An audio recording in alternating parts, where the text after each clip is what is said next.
शेवगाव परिसरामध्ये मुंबईकडे जाणारे मराठी या ठिकाणी थांबलेले आहेत. हे परभणीकडले सगळे मराठा बांधव आहेत, जाणून घेण्याचा प्रयत्न करूयात.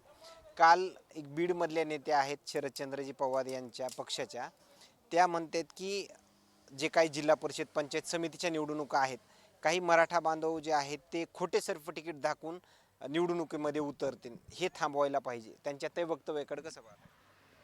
खोटं सर्टिफिकेट म्हणजे नेमकं काय? तुम्हाला हे दिलेलं आहे, कुणबी प्रमाणपत्र दिलेलं आहे, ते दाखवून. नाही, ते खोटं काय म्हणता येईल? कुणबी आहेतच ना आम्ही.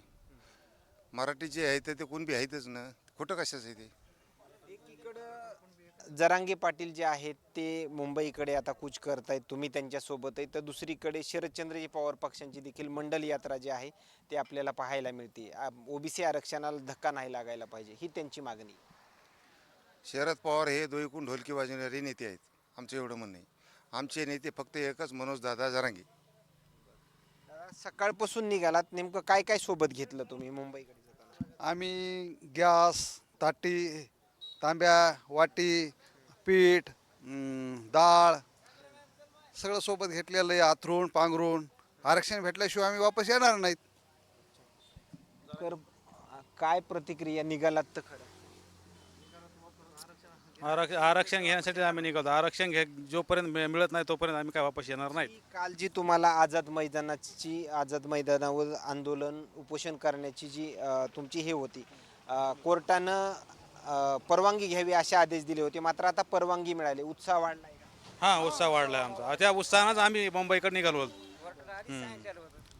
आणि दुसरीकडे पाहायला गेलं तर चित्राबाग जे आहे ते चित्राबाग देखील मनोज जरांगेंना कुठेतरी टार्गेट करतात असं वाटतंय का?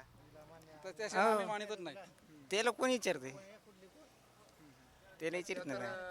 भाजप पक्षाचे ते राखीव सोडलेले आहेत मनोजदादावर बोलण्यासाठी, भुंकण्यासाठी म्हणा.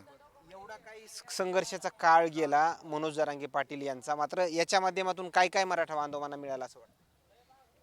भरपूर म्हणजे आम्हाला मराठा समाजाची एकी मिळाली. सर्व मराठा बांधव एका ठिकाणी, एका माणसाने एका जागेवर आणला. आरक्षण तर हे मिळणारच आहे, आरक्षण घेतल्याशिवाय आम्ही वापस येणारच नाहीत, हे आमचा ठाम निश्चय आहे. आमचे भरपूर पोर लागले तर आरक्षण त्या हे मिळाले म्हणून. 52 लाख नोंदी सापडल्या, त्या कुणबी नोंदीचे फायदे भरपूर झाले. आमचे बरेच मुलं मुली लागल्यात आणि त्याच्यानंतर आमचा समाज एकत्र आला. हे मनोजदादानं एक महत्त्वाचं काम केलं. नक्की मुंबई गाठायचीच. नक्की मुंबई गाठणारच. आरक्षण घेतल्याशिवाय वापस येणारच नाहीत.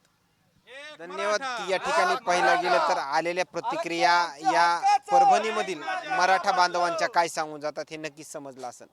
कॅमेरामॅन सोबत सूर्यदुज मीडिया, मुंबई.